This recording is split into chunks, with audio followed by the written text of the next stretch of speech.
बिस्मिल्लाहिर्रहमानिर्रहीम। Dear student, कैसे हैं आप? आज हम यूनिट नंबर 15 इलेक्ट्रोमैग्नेटिज्म इसके एमसीक्यूज हल करेंगे और दुरुस्त जवाब का इंतखाब करेंगे। पहला सवाल है, मैग्नेटिक पोल्स के मुतालिक कौन सा बयान दुरुस्त है? मुखालिफ पोल्स दफा करते हैं, एक जैसे पोल्स कशिश करते हैं, मैग्नेटिक पोल्स एक दूसरे पर असरअंदाज नहीं होते, अकेला मैग्नेटिक पोल अपना वजूद बरकरार नहीं रख सकता। तो इसका जो ऑप्शन दाल होगी, जो डी ऑप्शन होगी, वो बेटा ठीक होगी, क्योंकि जो मैग्नेट होते हैं, वो मैग्नेट जो हैं वो अकेला पोल नहीं बन सकता, बल्कि जब भी आप उसको तोड़ेंगे तो उसके दो पोल बनेंगे, नॉर्थ और साउथ। जी डियर स्टूडेंट, अब दूसरा है, एक मैग्नेट के अंदर मैग्नेटिक फील्ड की सीमत क्या हो सकती है? अब देखें बेटा, एक बार मैग्नेट के अंदर, बाहर तो होती है नॉर्थ पोल से साउथ पोल की तरफ, लेकिन एक बार मैग्नेट के अंदर जो मैग्नेटिक फील्ड की सीमत होती है वो साउथ पोल से नॉर्थ पोल की तरफ होती है। तो इसकी जो बी ऑप्शन है वो दुरुस्त होगी। मैग्नेटिक फील्ड की मौजूदगी का पता कैसे लगाया जा सकता है? पहली ऑप्शन है छोटे मैश से, दूसरी ऑप्शन है साकिन पॉजिटिव चार्ज से, तीसरी ऑप्शन है साकिन नेगेटिव चार्ज से, चौथी ऑप्शन है मैग्नेटिक नीडल से। तो चौथी ऑप्शन ठीक होगी, डी ऑप्शन ठीक होगी, मैग्नेटिक नीडल से। एक मैग्नेटिक फील्ड में अमूदर रखी हुई वायर में से बहने वाले करंट की मिकदार को बढ़ाया जाए। जब करंट की मिकदार को बढ़ाएंगे तो वायर पर अमल करने वाली मैग्नेटिक फोर्स क्या होगी? मैग्नेटिक फोर्स वो बढ़ेगी।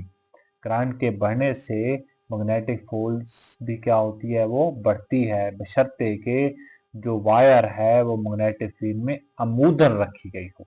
अगर पैरेलल रखी गई होगी तो बेटा फिर उस मैग्नेटिक फोर्स पर कोई भी असर नहीं होगा, और अगर उस तार को अमूदर रखेंगे तो करंट के बढ़ने से मैग्नेटिक फोर्स भी बढ़ेगी। तो ये पहली ऑप्शन दुरुस्त होगी।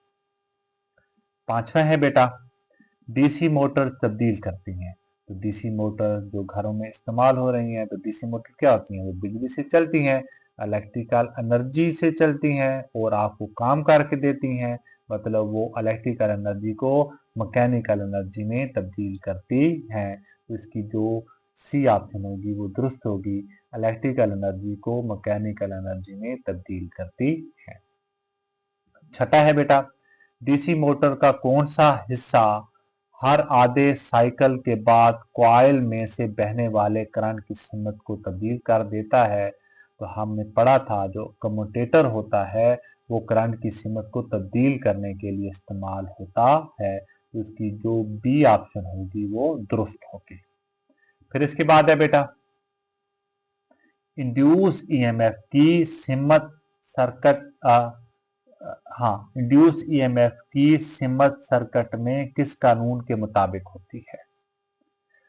मैथ की कंजर्वेशन के कानून के मुताबिक, चार्ज की कंजर्वेशन के कानून के मुताबिक, मोमेंटम की कंजर्वेशन के कानून के मुताबिक और एनर्जी की कंजर्वेशन के कानून के मुताबिक। तो ये डी ऑप्शन ठीक होगी, दाल ऑप्शन ठीक होगी, एनर्जी की कंजर्वेशन के कानून के मुताबिक। फिर इसके बाद है बेटा नेक्स्ट, स्टेप अप ट्रांसफार्मर। तो स्टेप अप ट्रांसफार्मर क्या होता है? जो वोल्टेज को कम या ज्यादा करने के लिए इस्तेमाल होता है। तो जहां पर है स्टेप अप, जो कम वोल्टेज को ज्यादा करने के लिए, जो इनपुट को बढ़ाने के लिए, जो इनपुट की वोल्टेज को ज्यादा करने के लिए इस्तेमाल होगा। तो इसकी जो बी ऑप्शन है, इनपुट वोल्टेज को बढ़ाने के लिए, तो ये ऑप्शन दुरुस्त होगी। इसके बाद बेटा नामा है, अगर ट्रांसफार्मर के चक्रों की निस्बत 10 हो, मतलब NS बटा NP, ये किसके बराबर है? 10 के बराबर है। तो देखिए बेटा, NP इधर तकसीम हो रहा है, इधर आएगा तो ज़रब हो जाएगा, तो NS बराबर है 10 NP। तो इसमें देखें ये ऑप्शन ठीक नहीं है, ये वाले भी ऑप्शन ठीक नहीं है, तो जो सी ऑप्शन है, जो जीम ऑप्शन है वो दुरुस्त होगी कि NS बराबर है 10 NP। जी ऑप्शन बेटा दुरुस्त है। उम्मीद है बेटा आपको समझ आ गई होगी। अगर कहीं से समझ नहीं आई तो कमेंट सेक्शन में मुझसे पूछ सकते हैं।